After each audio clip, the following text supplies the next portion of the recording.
buenas tardes. Les damos la bienvenida a todos a esta última conferencia del Joint Optics Symposium, organizado por los capítulos de óptica de la Universidad Nacional de Colombia, sede de Medellín, la Universidad de Antioquia y la Universidad de AFIT. En el chat les vamos a dejar un formulario de asistencia para que por favor lo diligencien. Y hoy tenemos en esta última conferencia como invitada a la profesora Alejandra Valencia. Ella actualmente es profesora asistente del Departamento de Física de la Universidad de los Andes, donde lidera el grupo de óptica cuántica experimental. Eh, la profesora Alejandra hizo sus estudios de pregrado en la misma universidad, en la de los Andes, y posteriormente, en el 2002, recibió su grado en maestría en ciencias. En el 2005, su título de doctora en física aplicada, ambos en la Universidad de Maryland en Estados Unidos. A partir del 2006, la profesora realizó trabajos de investigación postdoctoral en España e Italia, enfocándose principalmente en el diseño de fuentes de pares de fotones enredados. Desde el 2010 hasta el 2012, participó activamente en el desarrollo de actividades para llevar la fotónica y las ciencias de la luz a diversos públicos no especializados. Y en la actualidad, sus temas de interés son la generación, caracterización y uso de diversas fuentes de luz a nivel cuántico. Hoy la tenemos aquí para darnos una conferencia de óptica cuántica experimental en la Universidad de los Andes. Profe, muy buenas tardes. Hola, buenas tardes a todos. Pues sí, efectivamente mi nombre es Alejandra Valencia, mucho gusto. Y no, pues muchas gracias a los organizadores de los capítulos de estudiantes de Medellín por invitarme a conversar, como les digo yo, para contarles lo que hacemos en la Universidad de los Andes.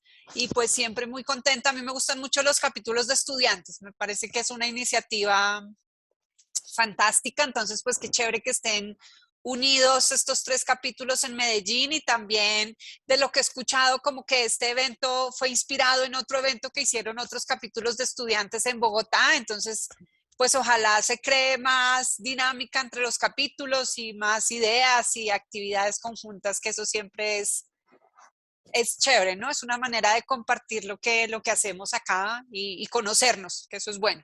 Sí. Listo, pues entonces efectivamente les voy a contar lo que hacemos en la universidad, en Uniandes. Yo soy siempre muy orgullosa de este título, o sea, óptica cuántica experimental, porque ya van a ver, allí tenemos unos laboratorios, entonces podemos jugar y divertirnos haciendo experimentos. Están todos bienvenidos cuando quieran ir a conocer, o nos inventamos un proyecto juntos, yo qué sé, están más que abiertas las puertas para todos. Entonces, bueno, pues entonces les voy a contar parte de las cosas que hacemos allí.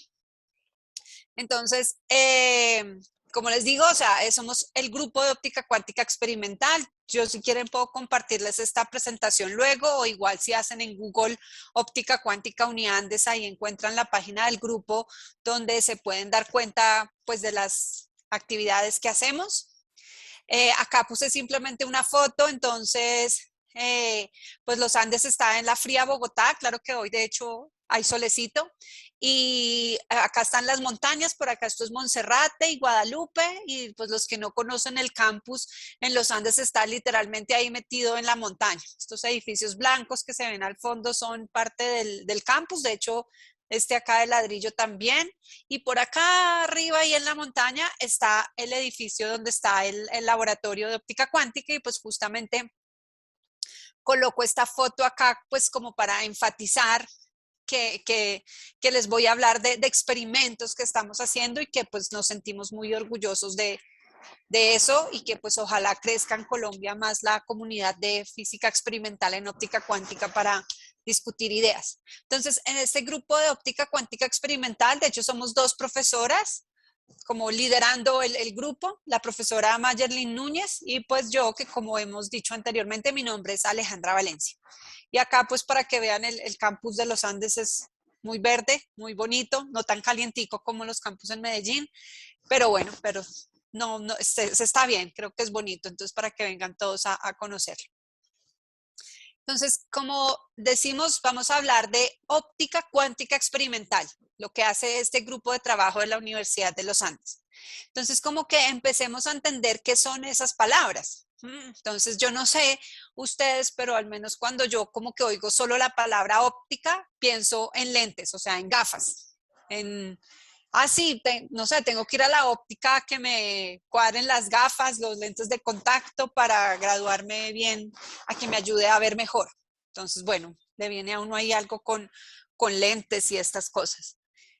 Cuando uno le dicen la palabra cuántica, entonces, pues tal vez del background, pero creo que aquí a la mayoría de la audiencia seguramente podrá venirle algo como la dualidad onda-partícula o cosas así cuando le hablan de esta palabra cuántica, y luego pues experimental que hacemos en el laboratorio. Entonces, si ahora, aparte de haber partido esa palabra, sí, esta frase, como en las palabras, uno se va y busca como una definición, yo creo que hasta en Google, algo así, tal vez estás del libro, no de Google, pero igual si le hacen ahí a ver qué sale, sale la óptica cuántica es la disciplina de investigación que trata sobre aplicación de la mecánica cuántica a fenómenos relacionados con luz.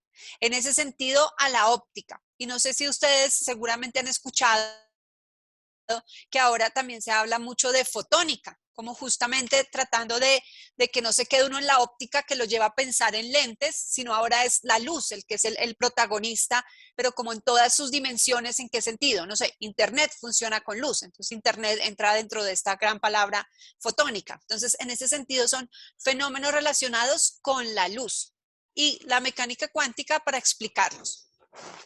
Y pues no es solamente esos fenómenos relacionados con luz, sino también la interacción de la luz con la materia. Entonces, como que de esta frase uno podría como sacar dos protagonistas. Entonces, una que sería viniendo de la luz, pues los fotones, que son las partículas de luz, y por otro lado, átomos o moléculas, que sería lo que decimos acá con materia, y pues entonces hacemos esta interacción luz-materia entre fotones y átomos o moléculas. Estoy buscando acá para utilizar el puntero. Creo que ahí ya, ¿sí? Entonces, estos van a ser como nuestros protagonistas de la historia, si lo que yo voy a hacer es contarles sobre la investigación en el grupo de óptica cuántica. Fotones por un lado y por el otro lado materia. Puede ser átomos, moléculas. Entonces, en ese orden de ideas, y ahora, ¿por qué no pasó la diapositiva? Acá. De hecho, en los Andes tenemos dos laboratorios principalmente. Uno que pues se llama el Q402, por eso le puse acá, y el otro el Q506, solo porque Q es el nombre del edificio. En el Q402 trabajamos en lo que se llama fuentes de luz. Y en el Q506 trabajamos justamente en la interacción luz-materia, o sea, como estos dos protagonistas que habíamos dicho en la definición de óptica cuántica. Entonces, empecemos por conversar sobre el primer laboratorio. Entonces, en este primer laboratorio, estoy moviendo el chat acá, listo. Y ahora, pasa diapositiva. No pasó, ¿cierto? No. No, todavía no. A ver. No quiere pasar, fantástico.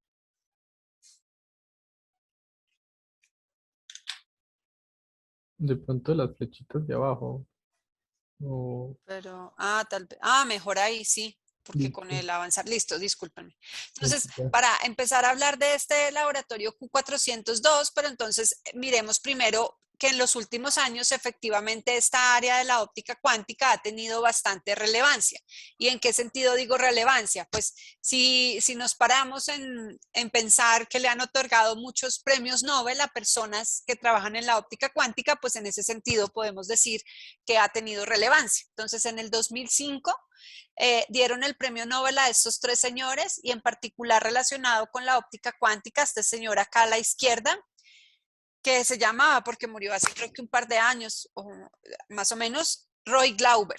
Él es en cierto modo, uno puede a veces leer que lo llaman como el padre de la óptica cuántica pues teórica, o de hecho de la óptica cuántica, en el sentido de que él tomó muchos de los conceptos de la óptica clásica, por ejemplo el concepto de coherencia, y entonces lo trasladó al mundo de la cuántica y desarrolló toda la teoría de lo que se llama optical coherence.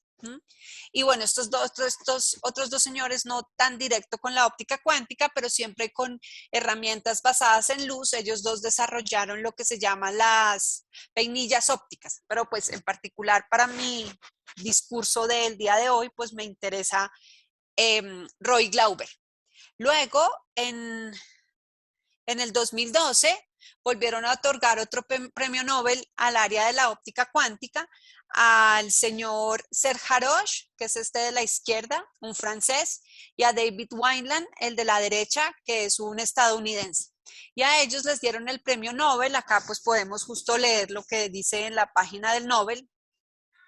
O sea, por sus métodos experimentales para que facilitan medir y manipular sistemas cuánticos individuales. Entonces, en ese sentido, encuentro muy relevante este muñequito aquí a la derecha, que de hecho está sacado de la página del Nobel, de la página web del Nobel, cuando están explicando por qué les otorgaron el Nobel a estos dos señores. Y entonces es justamente esta idea como de un domador, que sería, y su varita, no sé, sería justamente como el desarrollo de estas técnicas experimentales para manipular estos sistemas cuánticos individuales, que sería la bolita que tienen acá, que hace las veces como del león, yo qué sé, que para ahí el domador en un circo. Y luego, en el año 2018, de nuevo no tanto relacionado con la óptica cuántica, pero me gusta pues ponerlo y enfatizar en ello, porque fue un premio Nobel dado a herramientas hechas con luz. Entonces podemos como listo, pensar en la óptica cuántica, pero también como un poco más como en trabajos con luz, que una manera es irse a trabajar con la luz a nivel de un fotón o pocos fotones, que sería la óptica cuántica, o pues estas herramientas, a ver para qué las podemos utilizar. Entonces, por eso quise también sacar a colación el premio Nobel del 2018. Entonces, se lo dieron a este señor de acá a la izquierda por el desarrollo de lo que se llaman las pinzas ópticas, que son herramientas que permiten, que son hechas con luz. Uno focaliza unos láseres y con esos láseres puede atrapar partículas del orden de micrómetros. Y a estos dos señores, a este señor y a esta señora, aquí a la derecha, por el método de generar pulsos ultracortos, o sea, pulsos de luz que duran en el tiempo muy poco. Entonces, en ese sentido, es como el rol de la óptica cuántica medido como por los premios Nobel que se han entregado en los últimos 15 años. Creo, el primero empecé en el 2005, entonces en los últimos 16 años. Y, y luego de estas herramientas hechas con luz. Bien. Entonces, ahora después de esa introducción, pues ahora sí vámonos a ver qué hacemos en el laboratorio Q402, que como les comentaba es el de las fuentes de luz, donde trabajamos con fuentes de luz. Entonces, cuando a uno le hablan de fuentes de luz, seguramente a la cabeza, pues a uno le puede venir, o yo no sé, si le preguntan a su tía, a su abuelita, a su hermana, pues les dirán tal vez el sol, sí, un bombillo, las lucecitas LED que uno ahora encuentra en tantos dispositivos. Y si de pronto alguien, pues de pronto hasta el láser, que ya también es bastante común. Entonces esas serían como fuentes de luz que yo diría que como que uno está habituado o ha escuchado o de alguna manera han llegado a su vida. Sin embargo, acá yo quiero hablar de otras fuentes de luz. Entonces, no sé, pregunto si cabe la posibilidad de conversar. A mí me gusta conversar. Si, por ejemplo, alguien sabe qué son estos OLEDs, si alguien ha oído de esos OLEDs. No sé si alguien en la audiencia quiere hablar, si se puede hablar, yo no sé. Estuvo bien haber iniciado esa conversación. Ya vamos a activar el micrófono para Sí, o que si quieren alzar la mano, o si no, pues no, pero no sé, pregunto, ¿alguien ha oído hablar de OLEDs, de lo que han escuchado o así? en este momento cualquiera puede abrir el micrófono. Ah, gracias. Sí, si tienen ganas de conversar. Entonces, no sé si alguien, ¿no? Pues estos OLEDs son, porque ¿qué son los LEDs? El que tengo arriba, son Light Emitting Diodes, ¿sí? Estos OLEDs son también Light Emitting Diodes, pero hechos de material orgánico. Y entonces una de las ventajas o como de versatilidad que le da al hecho de que son con esta O aquí al frente, si ustedes reconocen bien la foto, si ven son unas manitas que están doblando justamente la fuente de luz. Entonces hay todo un desarrollo ahora en desarrollar, valga la repetición de la palabra, fuentes de luz, por ejemplo, con estas características que yo las pueda doblar. Entonces, imagínense si a ustedes a alguno les llama la atención el diseño, la arquitectura, que hay veces hay estos muros en la mitad de una construcción, pues puede uno ir y forrar ese muro con una de estas lamparitas y hacerla su lamparita. O, por ejemplo, también con esos OLEDs ahora trabajan en desarrollar ventanas que son transparentes, pero a la vez son celdas solares y que luego en la noche esa misma ventana que fue celda solar se convierta en la lámpara, en la fuente de luz. Y muchas de esas cosas son basadas en estos OLEDs. O también seguro si ven en sus celulares, hay algunos celulares que justamente le dicen a uno que tiene su pantalla con unos colores más chéveres, porque está tecnología basada en OLEDs. ¿Sí? Entonces, este es simplemente como de el mensaje que quiero transmitir acá es como de estas fuentes que uno como que está tan habituado, como puede ser el sol, una bombilla, hubiera podido haber puesto una vela, a unas más sofisticadas como puede ser el OLED. Y entonces lo que nosotros hacemos en nuestro grupo de investigación, en particular en el laboratorio que les digo de fuentes de luz, es agrandar este listado de fuentes de luz. Y entonces la flechita no me dejó. Bueno, ahorita. Perdón. Entonces, lo que hacemos justamente es como alargar esta lista de fuentes de luz, porque con estas fuentes de luz que les nombro acá, ustedes pueden imaginar, acá yo puse una lista, perdón por el Spanglish, pero sí, me quedo en Spanglish. Bueno, no importa. Entonces, acá, por ejemplo, puse esta diapositiva donde coloqué la luz, una herramienta para todo. Y si se dan cuenta, puse una lista de verbos: iluminar, ver, soldar, marcar, mover, diagnosticar, curar. Y acá puse unos puntos suspensivos porque justamente la idea es que la frase arriba dice la luz, una herramienta para todo. Pues hay muchas personas y en particular uno también puede pensar las personas que hacen óptica cuántica que buscan cómo alargar esta lista de aplicaciones de la luz. Y entonces, pues por ejemplo, acá si se dan cuenta, pues hay varios verbos, ¿no? Mover, pero calentar, enfriar. Entonces, no sé, acá uno puede llamarle la atención que diga que uno puede enfriar con luz. Claro que justamente me contaban que ahora a las 11 hubo una charla de Ana María Rey, entonces me imagino que les contó sobre todos estos experimentos tan bonitos que hacen en el NIST, donde atrapan átomos y los atrapan a temperaturas muy bajas y justamente hacen un atrapamiento con luz láser. Entonces, cuando uno atrapa un átomo, le baja la velocidad y en ese sentido lo enfría. Entonces, la luz también es una herramienta que sirve para enfriar. Entonces, ¿qué es? Al menos a mí, como que si uno piensa, oiga, ¿cómo que la luz para enfriar? Pues sí, efectivamente, hoy en día, de hecho, se logran tener las temperaturas más bajas teniendo esta capacidad de enfriar con luz láser. Entonces, como les digo, pues acá estamos trabajando en alargar esta lista de aplicaciones en las que uno puede utilizar la luz. Entonces, en ese contexto, en este laboratorio Q402 de fuentes de luz que les contaba, pues lo que queremos es alargar las fuentes, alargar, sí, o sea, como ampliar, es mejor esa palabra, las fuentes de luz con las que se cuenta, pues para hacer experimentos. Y entonces, en ese sentido, en ese laboratorio producimos lo que se llaman fotones individuales y pares de fotones. Y ya vamos a ver, entonces, algunas de esas aplicaciones con estos fotones individuales y con los pares de fotones. Bien. Entonces, y una vez nosotros hemos producido esas fuentes de luz, pues lo que nos interesa es estudiar distintos grados de libertad de la luz para ver qué podemos aprender o qué podemos hacer con ellos. Entonces, en particular, nosotros estudiamos el grado de libertad de tiempo y frecuencia, de posición y momento transversal y de polarización. Entonces, cuando hablamos del grado de libertad de tiempo y frecuencia, ¿a qué nos referimos? Pues la frecuencia, acá hice un dibujito para la frecuencia, es tomar como una fuente de luz y ver qué colores tiene y cómo podemos trabajar con esos colores. Entonces, por eso coloqué esta foto. Si nos vamos a posición y momento transversal, pues uno puede imaginar, por ejemplo, tomar una foto, una cámara fotográfica y sacarle fotos a un haz de luz y ver, aprender sobre estas distintas formas que pueden tener los haces de luz.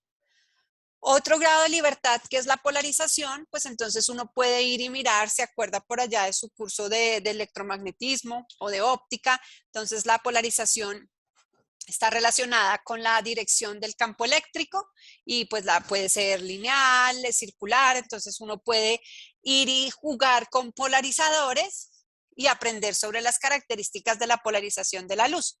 Y estos serían, por ejemplo, 3 grados de libertad que podemos ir a estudiarle a la luz.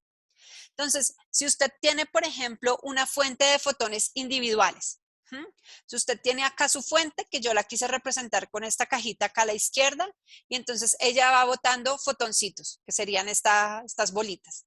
Y queremos estudiar el grado de libertad de tiempo y frecuencia. Entonces, ¿uno qué haría? Pues uno pone un aparato que se llama un monocromador, por ejemplo, o un espectrómetro, y va y mira para distintas frecuencias o distintas longitudes de onda, cómo se comporta, cómo es la intensidad de esa fuente de luz. Entonces, de esa manera es una de las formas de caracterizar eh, parte de estos grados de libertad de frecuencia.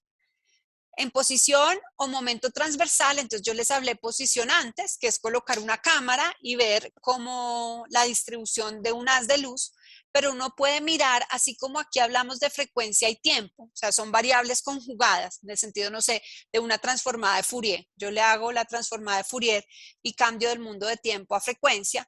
Cuando hablamos de posición, su variable conjugada se denota por el momento transversal. Algunas veces se han leído, tal vez se han encontrado que la gente habla de frecuencia espacial.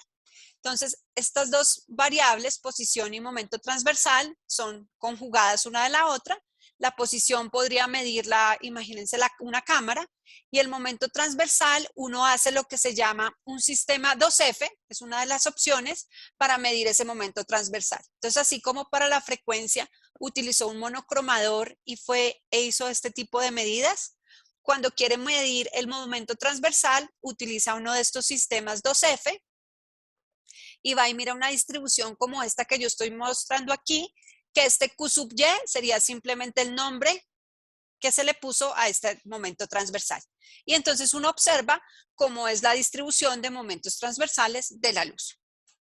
Y si quiere ir y ver la polarización, pues entonces coge su fuente, la manda por un conjunto de lo que se llama láminas de onda.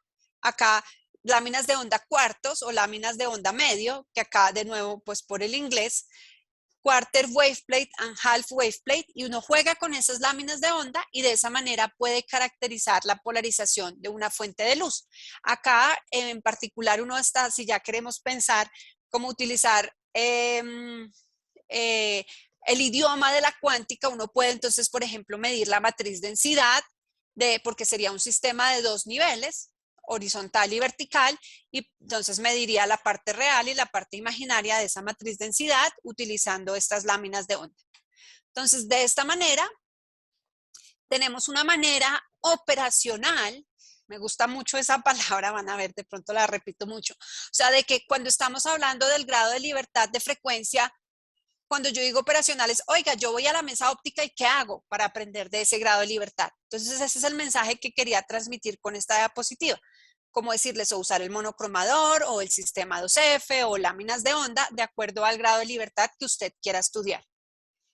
Pero entonces ahora yo les anticipé que nosotros producimos pares de fotones y fotones individuales. Entonces, listo, esto es si usted tiene fotones individuales.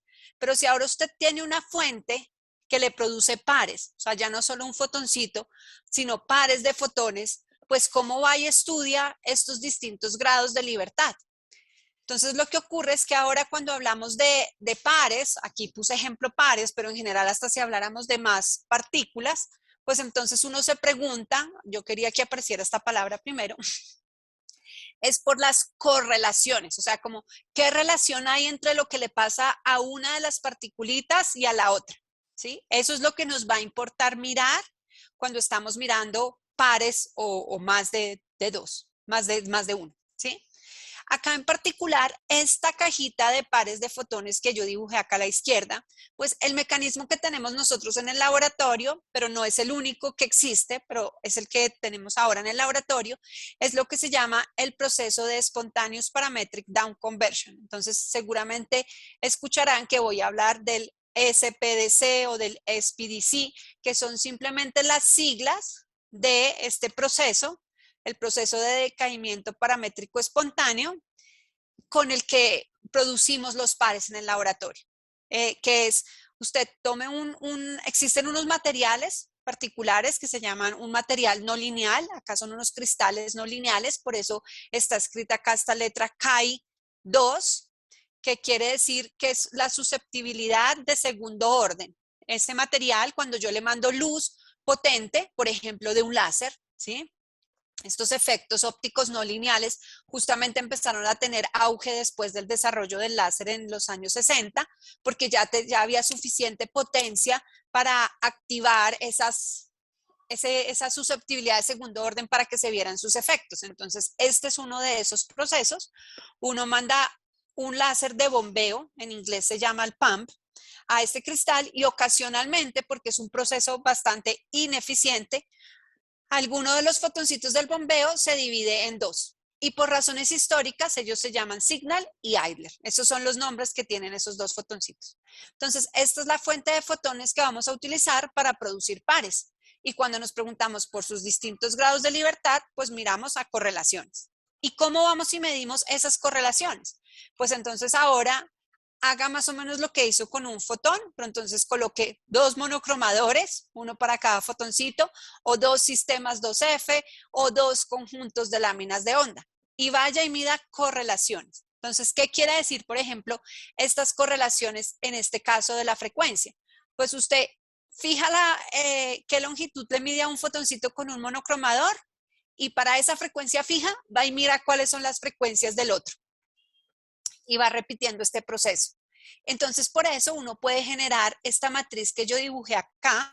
Si se dan cuenta, en un eje está lambda S y en el otro lambda I. Quiere decir la longitud de onda del Signal y la longitud de onda del Idler. Y entonces miramos a ver cómo es esta correlación entre una longitud de onda y la otra.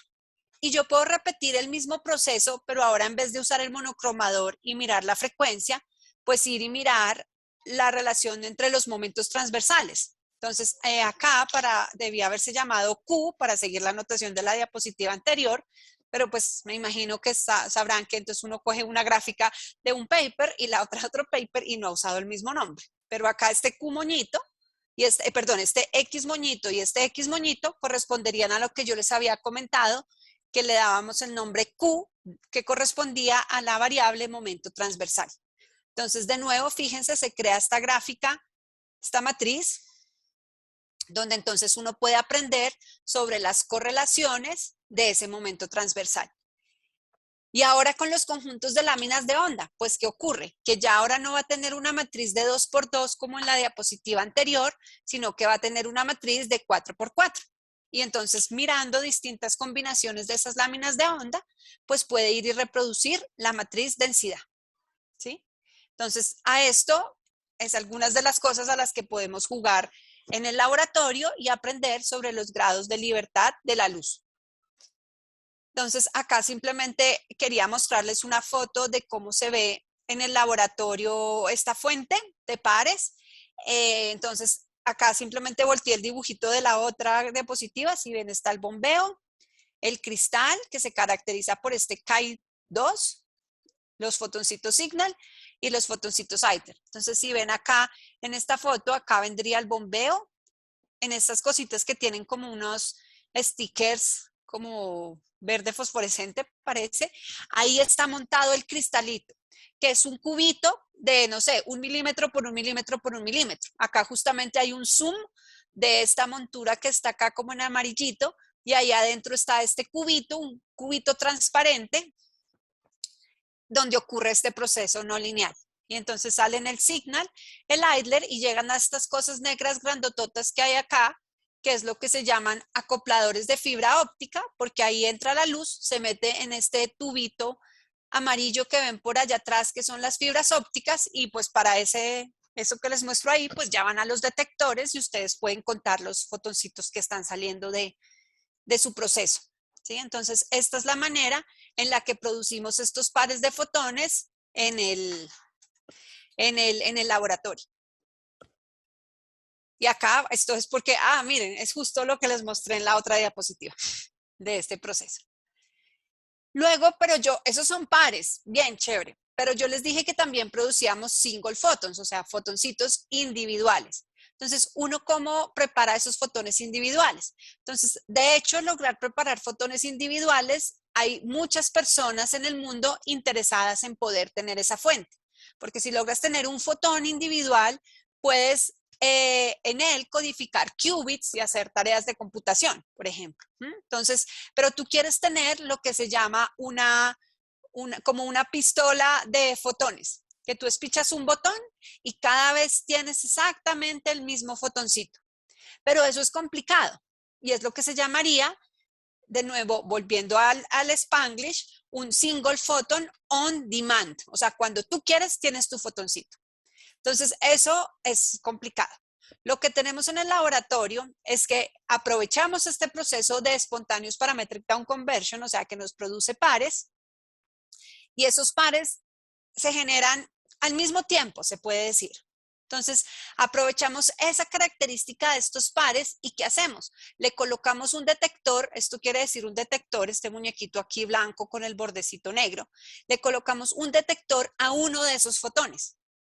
¿Y qué es lo que pasa? Pues que apenas ese detector hace clic, como viene justamente de estos pares hermanitos que se crearon al mismo tiempo, pues yo sé que cuando ese detector hace clic, en el otro brazo yo tengo un fotoncito que está disponible para que yo trabaje con él.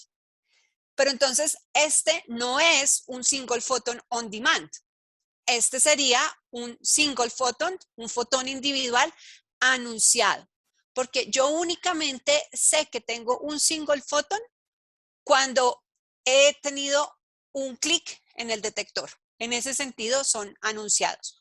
Entonces, este es el tipo de fuentes de fotones individuales que nosotros tenemos en el laboratorio, porque aprovechamos que tenemos el SPDC, esos pares, y entonces agregamos un detector, controlamos la electrónica y sabemos cuándo podemos tener un fotón individual.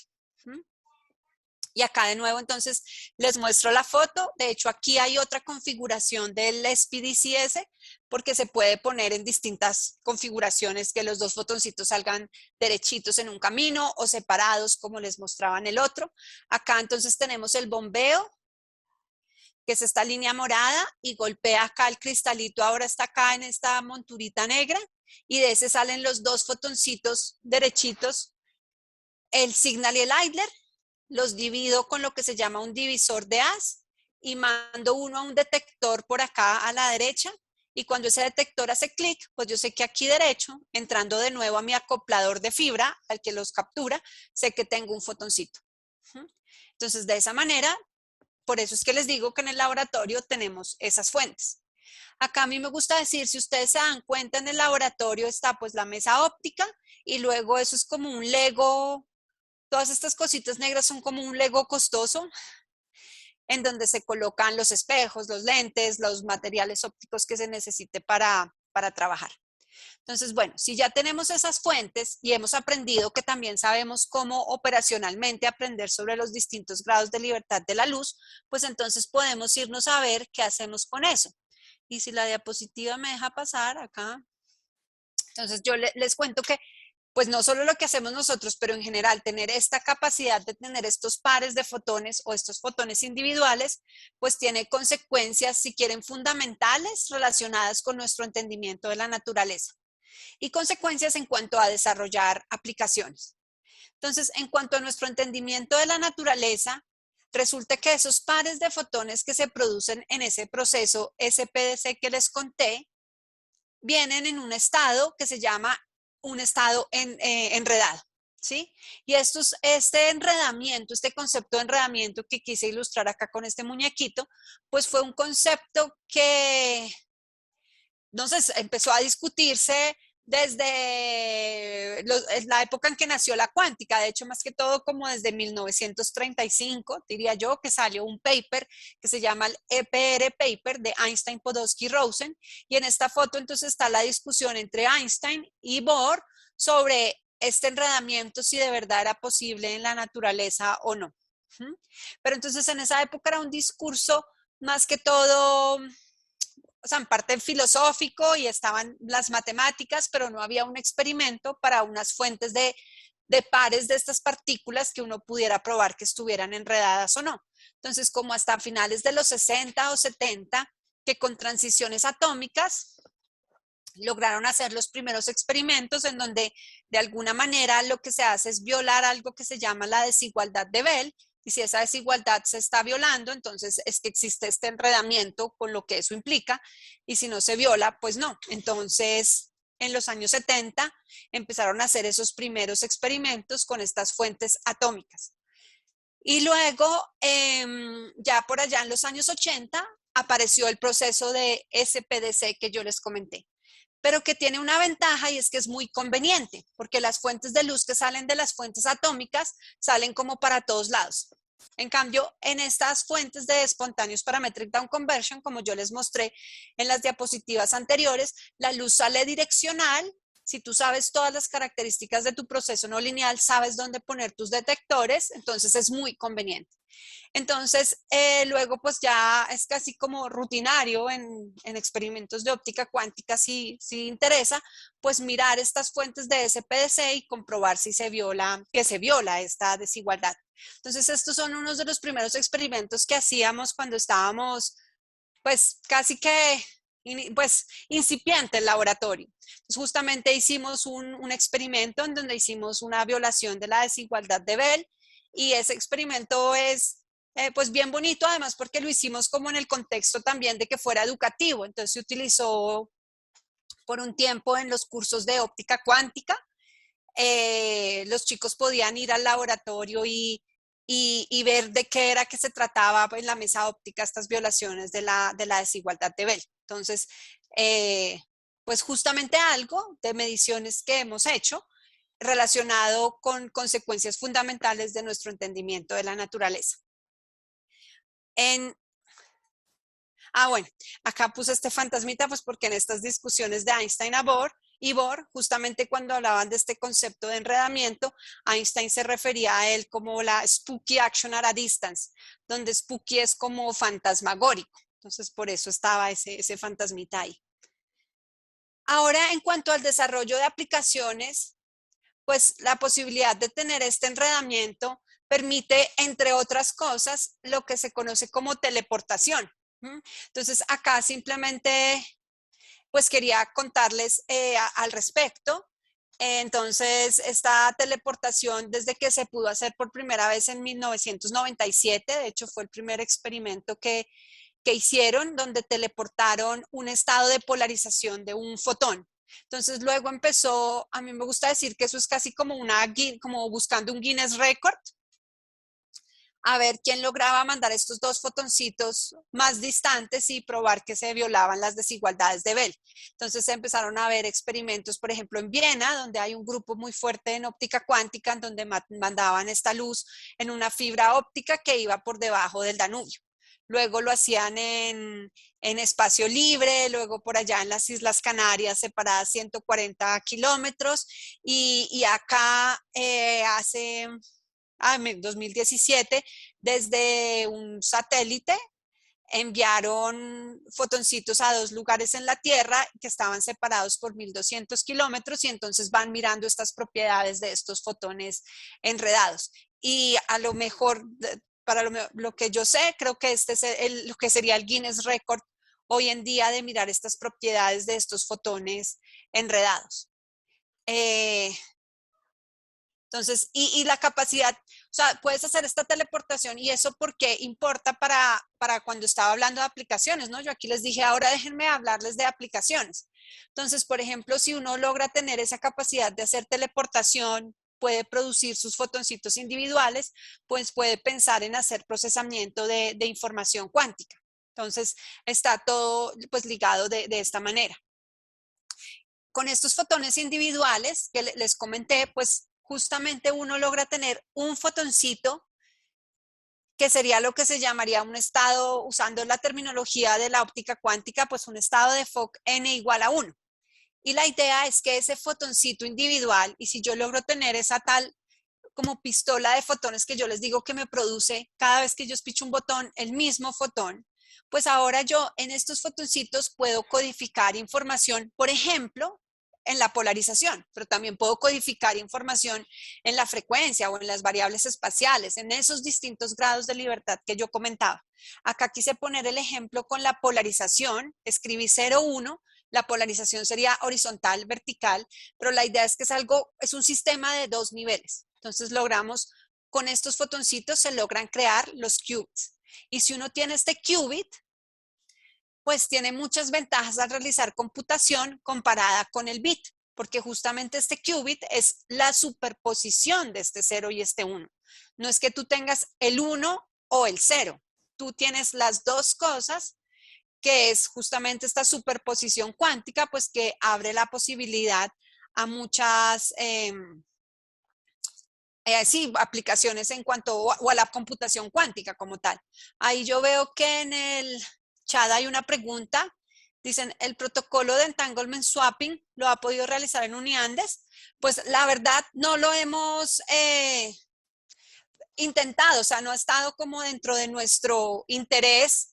De hecho, ni siquiera hacer la teleportación. Claro que justo ahora hay un chico que dijo que para su trabajo de grado y eso quería hacer teleportación. Entonces, justamente estamos empezando a hacer ese experimento. Vamos a ver cómo nos va. Todavía tenemos unas dudas ahí de unas cosas pero es más de la electrónica, pero estamos justamente trabajando en eso, pero nunca hemos como puesto, no, nos hemos puesto de meta realizar el protocolo de entanglement swapping, pero es algo que se podría mirar, ¿sí? Para la pregunta que estaba en el chat. Entonces, listo, con estos fotoncitos individuales, pues ahora tenemos entonces la posibilidad de tener estos qubits. Y ahí no pasó, ahora sí pasó.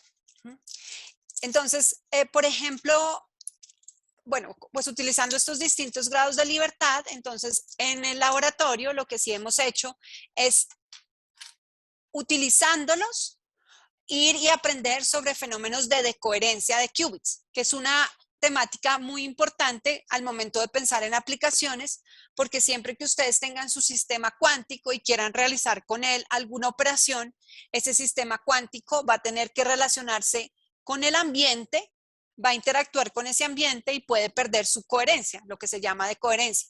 Entonces, justamente hicimos unos estudios en estas temáticas.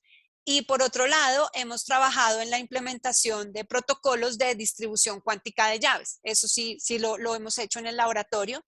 Entonces, acá es Alice, quiere mandar un mensaje a Bob sin que Eve se lo vaya a robar. O sea, que ellos se enteren si está un espía que se quiere robar el mensaje. Entonces, este muñequito que puse acá abajo fue justamente un trabajo, de hecho, de monografía de pregrado de un estudiante. Entonces, él cogió el logo de la universidad, generó la llave cuántica, o sea, con los fotoncitos en la mesa óptica, que sería esta figurita que tienen aquí en lo que llaman B. Entonces esa imagen se codificó con esa llave, se envió, ¿qué quiso decir? Se envió cuando nosotros lo hicimos en el laboratorio, pues del computador que está en el salón 1 al computador que está en el salón 2. Y entonces allí estaba Alice, y ella pudo desencriptar el mensaje y pudo recuperar el logo de la universidad. Entonces, este sí fue un trabajo que hicimos para implementar lo que se llama, acá se hacía con lo que se llama el protocolo BB84. Pero entonces, este tipo de experimentos los hemos hecho y justamente ahora hay un estudiante de maestría que está trabajando en, ok, protocolo BB84, pero empezar a meterle decoherencia y mirar si podemos compensar esa decoherencia de lo que hemos aprendido de estos estudios de la izquierda para ver si logramos mantener esa seguridad del protocolo BB84, aunque haya efectos de decoherencia, ¿sí? Pues, entonces, en eso sí, pues hemos trabajado. Cuando les hablo de estos sistemas cuánticos abiertos, pues justamente yo les dije que el sistema interactuaba con su ambiente. Entonces, lo que hacemos nosotros es simular estos sistemas cuánticos abiertos, simularlos en la mesa óptica, no en un computador. Simularlos, ¿de qué manera? Utilizamos los distintos grados de libertad de la luz. La polarización puede ser el sistema, porque justamente la polarización me permite tener un qubit. Y mi ambiente puede ser, por ejemplo, las variables de frecuencia de colores de la luz o las variables de momento transversal, que es lo que les voy a mostrar acá. Y yo de alguna manera las hago interactuar. ¿Eso qué quiere decir? En el lenguaje de sistemas cuánticos abiertos, hago interactuar mi sistema con el ambiente. Una manera en que yo puedo hacer relacionar estas variables es, por ejemplo, utilizando calcita, materiales birrefringentes, que esa sería esta foto que puse acá, que si se dan cuenta, eso es es un pedazo de calcita, de hecho gordito, lo más de bonito, está puesto encima del logo de la universidad y entonces uno ve dos imágenes, porque como es un material birrefringente, la luz con una polarización viaja en una dirección y con la otra polarización en otra dirección. Entonces logramos acoplar esas dos variables, polarización y momento transversal, y estudiar estos sistemas cuánticos abiertos. En particular, nosotros hicimos una implementación de lo que se llama un canal de desfasamiento, que es un típico canal que aparece cuando uno estudia estas temáticas, y vimos una transición de lo que se llama una dinámica markoviana a lo que se llama una dinámica markoviana, que son de nuevo, o sea, temáticas ya como puntuales de este tema de sistemas cuánticos abiertos, pero relevantes cuando uno quiere aprender qué le pasa a su sistema cuántico cuando interactúa con un ambiente y está interesado en hacer algo con su sistema cuántico. Entonces, fuimos a estudiar esto. Entonces, por ejemplo, en la implementación del canal de desfasamiento, pues acá simplemente creo que el mensaje de esta diapositiva es que hemos hecho un experimento, por eso les pongo la foto. Los que estén interesados en más detalles ya podemos discutirlos con toda la calma del mundo, pero acá es como que hicimos el experimento y nos fuimos y observamos cómo cambiaba nuestro sistema cuántico, nuestro qubit, que lo metíamos por acá y lo hacíamos interactuar con esta cajita acá que es como rosadita, que es lo que corresponde a nuestro canal de desfasamiento, que lo implementamos con lo que se llama un polarizing beam splitter y unos espejos, y efectivamente observamos esto. Entonces, estos punticos rojos metíamos un cierto estado cuántico por nuestro canal y mirábamos qué le pasaba.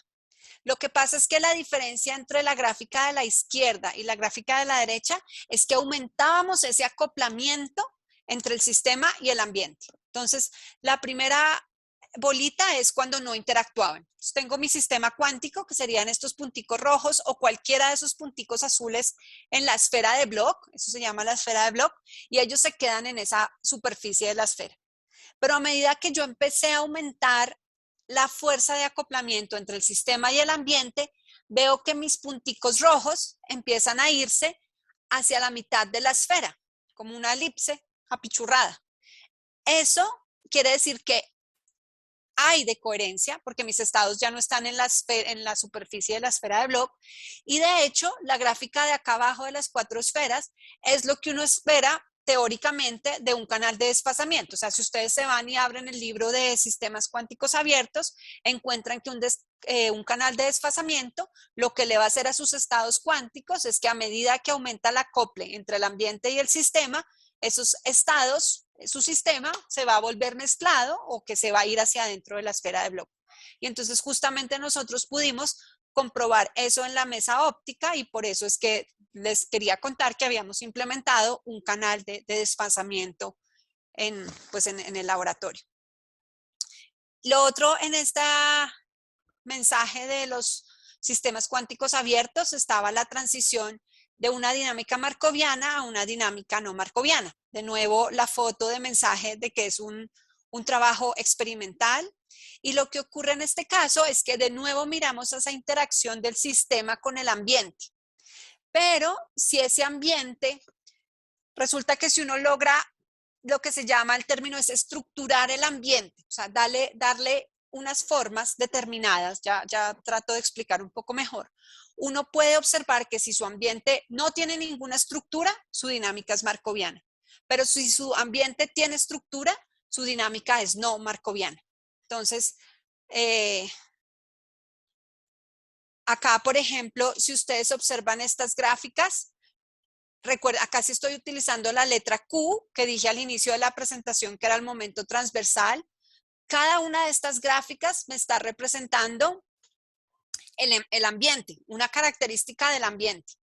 Y el hecho de que no sea una simple, entre comillas, gaussianita como esta que yo tengo a la izquierda, quiere decir que logré estructurar mi ambiente. Le di estructura, o sea, le puse alguna forma distinta a una gaussiana. Entonces, si yo logro cambiar mi ambiente de esa manera, y acá es de alguna manera en el laboratorio lo logramos hacer, como les digo, si quieren comentamos los detalles luego, pero ahora el mensaje es, logramos estructurar nuestro ambiente, pues entonces con ese ambiente estructurado, que es la columna acá de la izquierda, nos damos cuenta que si tenemos el ambiente que es esta gaussiana, acá a la izquierda, a la derecha, si yo voy y miro algo que se llama la distancia traza, me da que decae monotónicamente. O sea, está ahí, listo, sí, decayó, bien. Pero si yo utilizo alguno de los ambientes estructurados, que serían como la gráfica esta de la fila de arriba o las dos de abajo, fíjense que ahora mi distancia traza no decae monotónicamente, sino que tiene piquitos. ¿Sí? Ahora decae de una manera no monotónica. Y resulta que una manera de evidenciar que una dinámica es no markoviana es si su distancia traza es no monotónica.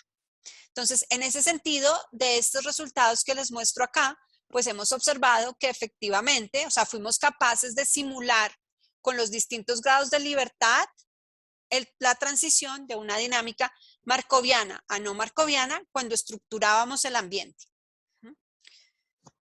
Entonces, esos son como, digamos, hasta ahí era como lo que yo quería contarles de lo que se hace en el laboratorio Q402 cuando jugamos con las fuentes de la luz, sus distintos grados de libertad, produciendo pares o produciendo fotones individuales. Ahora puedo contarles un poco del laboratorio Q506, pues que la líder de este laboratorio es la profesora Mayerlin Núñez, que les comenté desde la primera diapositiva, que las dos somos las que pues lideramos, tratamos de poder tener todas las herramientas necesarias para que los chicos trabajen y todos aprendamos física, ciencia. Entonces la profesora Mayerlin Núñez es la encargada de esta sección de interacción luz-materia. Entonces yo aquí simplemente les contaré un poco, podré contestar algunas preguntas, pero la experta es la profesora Mayerlin. Entonces este es el Q506 y en particular de los últimos trabajos que la profesora ha hecho, pues que hemos hecho en el grupo, ha sido trabajos de espectroscopía de absorción saturada en átomos de cesio. Entonces aquí yo también me siento como muy orgullosa de hablar de este tema porque cuando empezó el laboratorio pues nosotros teníamos nuestras fuentes de luz. Y luego pues cuando empezó a crecer el grupo y con la llegada de la profesora Mayerlin pues logramos ahora como unir esos dos mundos de los fotones, de la luz y de la materia. Entonces justamente acá hay un ejemplo de ello. Entonces se hizo esta espectroscopía en los átomos de cesio. La idea es que uno manda un bombeo en una celdita de cesio, que es esta celdita que está acá, en esta cosita como amarillita con negro, y le mandan lo que se llama un pump y un probe. Entonces mandan una luz, si quieren este rayo verde a la derecha, pero luego está este rojo que si ven acá lo rebotan en un espejo y se devuelve y logran observar este efecto de la espectroscopía de absorción saturada, que es justamente observar una gráfica como esta que se ve acá abajo a la derecha. ¿Sí? Y luego, por ejemplo, uno de los intereses de poder hacer este tipo de espectroscopía, o sea, hay varios, pero en particular uno que nos ha interesado en el grupo, es que con esta espectroscopía, entonces usted conoce los niveles de sus átomos. Entonces los puede utilizar para estabilizar la frecuencia de un láser justamente a esa frecuencia de la transición atómica. ¿A qué me refiero con estabilizar la frecuencia de un láser? Por ejemplo, los láseres que yo les mostré con los que trabajamos en los experimentos en el Salón de las Fuentes de Luz. O sea, son láseres que tienen un cierto ancho de banda. O sea, su color es, por ejemplo, 405 nanómetros, pero con un cierto ancho. Si usted logra estabilizar la frecuencia de un láser, es que puede hacer ese ancho muy pequeño y además en el tiempo usted logra mantener esa longitud de onda de su láser o sea, estable, que no cambie en el tiempo. Y eso es justamente lo que vemos en esta gráfica de acá, donde si se dan cuenta, de nuevo se tomó el láser y se estabilizó a esa transición atómica del cesio. De nuevo hay pues la parte óptica, también una parte electrónica relevante. Y entonces fíjense que en esta gráfica el eje X va desde 0 hasta 5 horas y en la parte de la vertical pueden ver la variación de la frecuencia del láser. Y la idea es que esta gráfica roja es pues cuando no está funcionando este proceso de estabilización, pero la gráfica azul es cuando está funcionando este proceso de estabilización. Entonces ya se logran hacer los primeros pasos de tener estos láseres estabilizados a una frecuencia específica, que es un tema interesante. Por ejemplo, si seguramente, vuelvo y repito, en la charla que escucharon a las 11, para poder hacer todos estos relojes atómicos, todas estas cosas, hay que tener referencias muy estables y tener unos láseres que estén justamente estabilizados. Entonces, esto también ya es, diría, no sé, creo que es 2 años, 3 años, que es una nueva temática muy interesante que se ha abierto de trabajo en el grupo de óptica cuántica.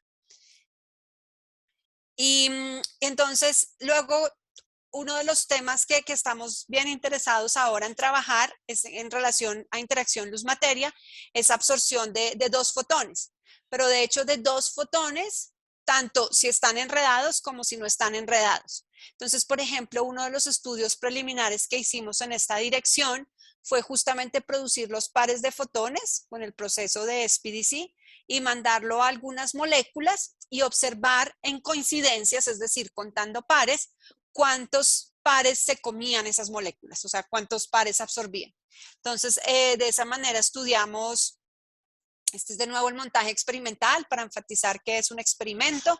Lo hicimos con unas moléculas que se llaman la rodamina y otro que se llama el tetrafenilporfirina de zinc. Esas también son pues como, no sé cómo decirlo, o sea, de mi parte yo siempre repito esto, que me siento muy contenta porque es como ahora darle otra dimensión al hecho de tener esas fuentes de luz, en este caso enredadas, o sea, mandarlas a estas moléculas.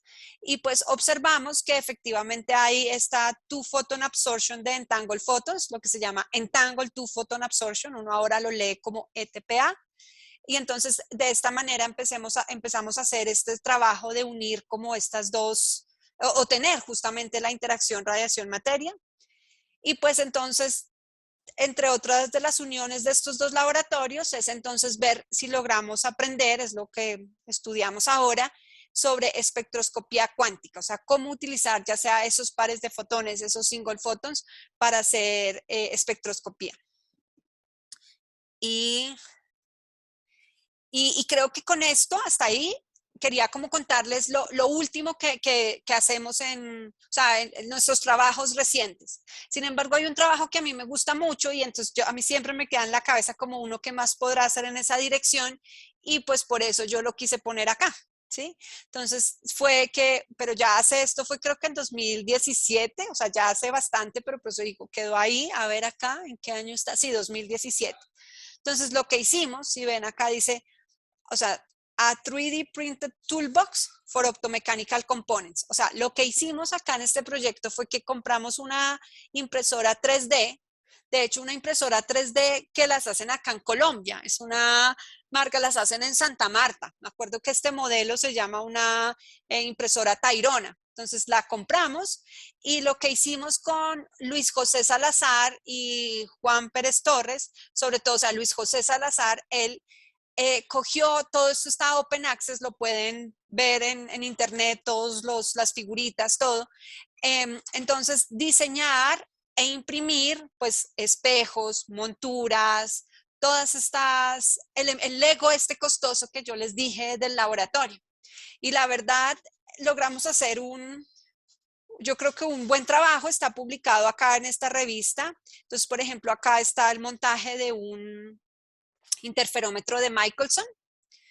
En el interferómetro de Michelson la luz entra a un beam splitter, que es este cubito, pasa a un espejo, rebota al otro espejo y este espejo se mueve, por eso está en esta montura, de tal manera que uno luego pueda observar la interferencia. Entonces, este fue un trabajo que también hemos hecho en el laboratorio, de ver si de alguna manera uno puede como trabajar en un low cost lab, haciendo sus propios implementos ópticos. Claro, tiene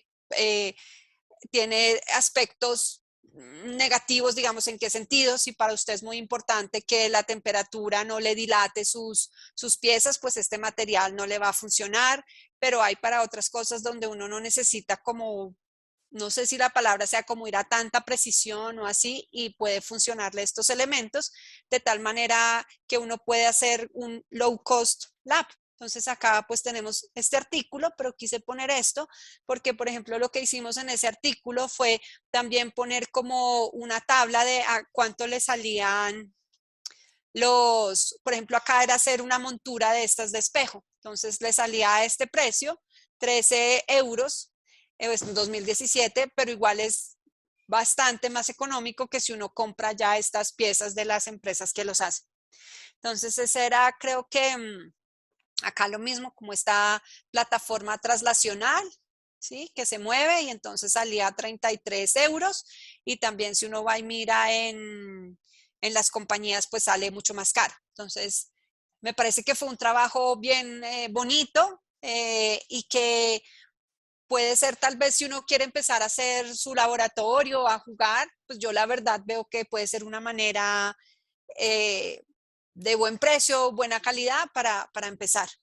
Entonces, por eso quería contarles. Y pues de los trabajos que hemos hecho, pues cómo funciona el mundo de la academia, al menos una parte es pues que uno publica, escribe lo que ha encontrado, con lo que ha trabajado, investigado. Entonces, pues varios de nuestros papers están publicados en este tipo de revistas y pues obviamente las personas que hacen el trabajo están acá en estas fotos. Entonces tenemos cómo funciona en la universidad, es que los laboratorios tienen un analista de laboratorio, o sea, es como la persona que está ahí como súper pendiente de todos los detalles súper técnicos del laboratorio. Entonces, en nuestro caso, contamos con Johnny Tenorio, él es nuestro analista, él es un ingeniero eléctrico porque no sé si transmití ese mensaje, pero la electrónica es una parte muy importante de todos estos experimentos y de los trabajos que les mostré. Hay personas de estos distintos años, por eso puse esas tres fotos del 2018, 19 y 20, que son quienes han hecho ese trabajo. Y pues entonces para más información, como les dije en el grupo, somos las dos profesoras líderes del grupo, la profesora Mayerlin, acá tienen su email y pues yo, Alejandra Valencia, acá está mi email. De nuevo la página web del grupo. Y pues para lo que ustedes quieran, curiosidad, conversar, si un día están en Bogotá, pues ahí estamos y seguramente cumpliendo todos los protocolos de bioseguridad, nos gustaría mucho mostrarles el laboratorio. Y de hecho, antes de eso, ahora quería contarles de una escuela que justamente estamos organizando entre la Universidad de los Andes, la UNAM en México y el Instituto ICFO en Barcelona. Es una escuela que se llama Quantum Challenges, que está en un contexto de varias escuelas que se llaman International School on the Frontiers of Light, y es una escuela que es híbrida. ¿Qué quiere decir híbrida? Que es parte virtual y parte presencial. Entonces, cuando decimos que estamos organizando estas tres instituciones, hay 3 lo que llaman hubs. Un hub es, yo no sé cómo se dirá hub en español, yo pienso en el concepto centro de acopio, pero no sé. Pero la idea es que hay un hub en Barcelona, un hub en México y un hub en Bogotá. Y la idea de que sea híbrida es que se espera que personas como locales, o sea, que no toque viajar mucho, por ejemplo, Bogotá querría decir como el hub de Colombia y sus alrededores cercanos, vinieran a Bogotá y entonces uno pudiera, las conferencias se transmiten todas virtuales. Entonces, como que uno ve en conjunto, como en una sala de cine, digamos, estas conferencias, pero luego que de manera presencial haya espacio para discusión y de hecho es una escuela, entonces está diseñada para estudiantes de pregrado, maestría y doctorado, pues que presenten sus trabajos y que haya una oportunidad para interactuar y compartir el conocimiento. Entonces ahí les pongo también, aproveché. Yo pregunté, Pablo me dijo que podía poner la propaganda de la escuela y no, creo que entonces eso era lo que yo quería contarles. En el chat veo que hay otra pregunta, dice, ¿qué criterio utilizan en el laboratorio para garantizar que una pareja de partículas está entrelazada y además medir su grado de entrelazamiento? Listo. Entonces, pues hay varias maneras de cuantificar ese enredamiento, ¿sí? O sea, una manera, por ejemplo, que hemos hecho, ni siquiera lo hemos, pues medimos la matriz densidad. Si yo mido la matriz densidad, entonces en polarización yo puedo saber que esos fotoncitos están enredados, ¿sí? Y pues para los experimentos que hemos hecho, no hemos estado interesados en justamente cuantificar el grado de entrelazamiento. Entonces, no te muestro resultados de eso, pero entonces uno no sé, podría utilizar o hacer una descomposición de Smith, mirando esas mediciones de las joint probabilities, si ahora quiere hablar de enredamiento en momento transversal o en frecuencia, y hacer una descomposición de Smith y uno aprende de las figuritas de esas correlaciones sobre esos coeficientes de Schmidt, ¿sí? No sé si te contesté la pregunta. Pero pues podemos conversar más al respecto. Entonces, creo que, y luego lo último que me habían preguntado o me dijeron que les contara o que diera, es mi opinión, ¿no? No, sobre yo cómo veía el futuro de la óptica cuántica en Colombia, ¿no? Justamente me hicieron esa pregunta con Pablo, que era con quien yo intercambiaba los emails. Entonces yo me quedé pensando, y esa es esta diapositiva. Entonces, por ejemplo, o sea, como que el rol que yo veo, yo diría no solo de la óptica cuántica, pero bueno, voy a hablar desde ese parada en que estoy dando una charla de óptica cuántica porque trabajo con un grupo de óptica cuántica, pues yo la verdad me creo mucho el discurso de, o sea, como complementar e impulsar la cultura científica que ya existe en el país, ¿sí? Pero como darle un boost, o sea, como impulsar ese concepto de cultura científica, donde qué hay detrás de esas palabras de cultura científica es como tener un pensamiento crítico, como argumentar, pero basados de alguna manera en seguir el, el método científico, pero también el hecho de estar abiertos a interactuar como con otros agentes que pueden ser empresas, industrias, de alguna manera para unirse y generar riqueza para el país. Entonces, de esa manera, desde mi posición de ser profesora del grupo de óptica cuántica, pues yo estoy formando capital humano, pero yo digo con diferentes visiones. ¿En qué sentido trato de infundir esa palabra a distintas visiones? Piense, si a usted le gusta la academia, estudiar, bien, o sea, que chévere, trabaje en eso. Pero también hay otras personas que tienen una visión más con la palabra de moda de innovadores, de, oiga, yo quisiera montar mi empresa.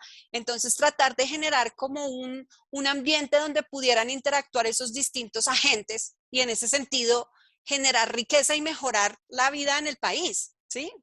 Entonces lo otro que yo me encuentro muy orgullosa y que creo de verdad de corazón, no sé si soy muy ingenua, es que con la formación que se le está dando o que en el grupo de óptica cuántica, porque estoy hablando, acuérdense, desde este punto de como líder de ese grupo de óptica cuántica, es que yo siento que hemos logrado desde el grupo que las personas que han trabajado con nosotros, los estudiantes, puedan inserirse en el discurso científico internacional. ¿A qué me refiero con eso?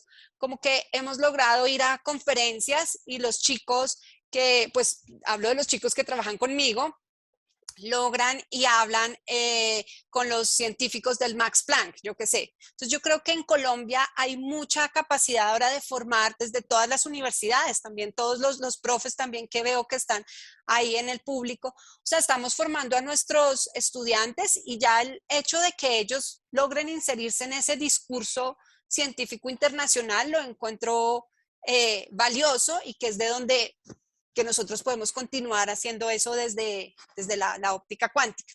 Y luego acá esta frase que puse con verde y que puede sonar, no sé, pero yo de verdad me lo creo, o sea, el hecho de que podamos darnos el lujo de pensar, aprender sobre lo que la humanidad ya sabe, y todos esos entendimientos para mí son pues exaltar el espíritu humano, entonces de pronto nos hace mejores personas o más orgullosos de ser humanos, no sé.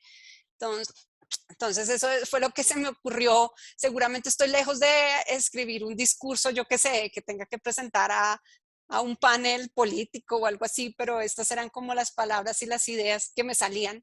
Entonces, no sé, pues estoy dispuesta a conversar, a argumentar, a discutir de lo que quieran. ¿Sí? Muchísimas gracias, profe. Yo Entonces, creo que, no sé, en mi caso he visto como el principal problema como el ujú, dinero de conseguir como elementos ópticos. ajá. Y en esa parte de la optomecánica, no sé, eso es súper importante en todo, mientras se pueda como reducir costos, porque por ejemplo ese desplazador yo creo que puede valer unos $300, $400. Ajá.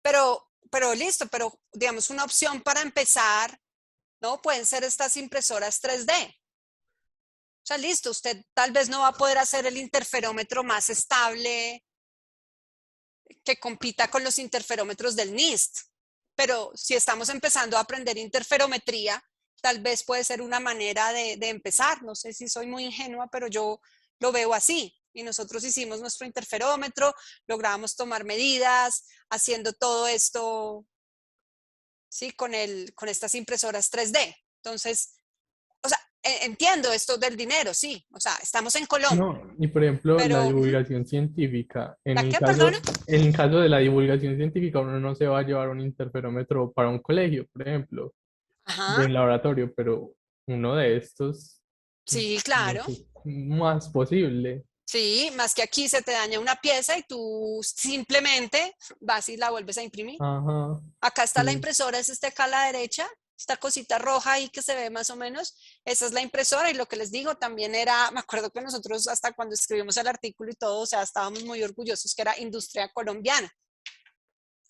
Es una compañía, o sea, ahí está en el paper, pero yo les miren acá. Se llama Prusa Tairona, es el modelo. Y entonces esta es una opción de empezar, ¿sí? Y no, pues sí, el dinero sí, siempre será un asunto, pero pues creo que igual hay cosas que se pueden hacer. sí. ¿Sí? Muchísimas gracias. Si alguien tiene alguna otra pregunta, la puede dejar en el chat o abrir el micrófono Ujú. y decirla. También les recuerdo que en el chat está el link para la asistencia del evento para que lo diligencien, por favor. Y pues, no sé. Sí, no sé si alguien tiene algún comentario. Sí, también. Si no, pues igual siempre es difícil uno cuando ha recibido mucha información en un momento. Así que ahí estamos disponibles y en otra ocasión a un email de distancia. ¿Listo? Eso, muchísimas gracias, profe. Entonces, bueno, ya nos respondió la pregunta final, que era la que era lo último que teníamos, que era lo de cómo desarrollar en Colombia, cómo apuntar al desarrollo de la óptica cuántica en Colombia. Ujú. Entonces, podemos dar cierre a esta charla. Entonces, de parte de los capítulos de óptica de la Universidad Nacional de Colombia, sede de Medellín, la Universidad de Antioquia y la Universidad de AFIT, agradecemos a la profesora Alejandra Valencia y a los asistentes por la presencia en este evento.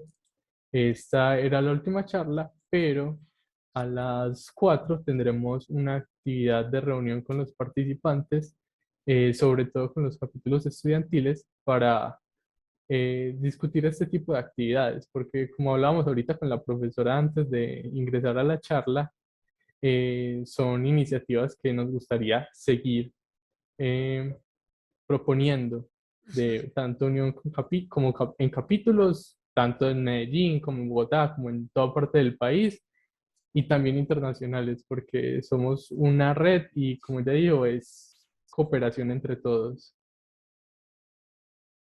Listo. Pues entonces, que les vaya bien en esa reunión y que saquen muchas ideas, aprendan mucha óptica para que nos enseñen y ahí seguimos en contacto. ¿Listo?